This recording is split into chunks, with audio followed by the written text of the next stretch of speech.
الرواية عن إمامنا وسيدنا علي بن أبي طالب صلوات الله وسلامه عليه 4 ركعات، كل ركعتين بتشهد وسلام، كل ركعة بعد الحمد 25 مرة قل هو الله أحد، تماما كل ركعة 3 دقائق تأخذ وقت، 12 دقيقة.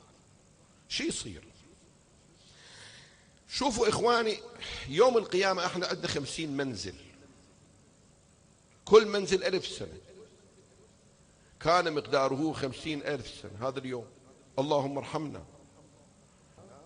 أمير المؤمنين سلام الله عليه يقول اللي يصلي صلاة ليلة 13 رمضان، يلا الآن تعال اسمعني زين، اللي يصلي صلاة هذه الليلة 4 ركعات، كل ركعة 25 مرة قل هو الله أحد، يعبر من على الصراط كالبرق الخاطف، يعني بس يوقف على أول الصراط مثل الكهرباء، البرق يسير الآن ماديا واضح 330 ألف كيلومتر البرق يسير في ثانية. هسه ما أدري ايش قد طول هذا الجسر، ولكن اعرف عزيزي في ثواني تعبر.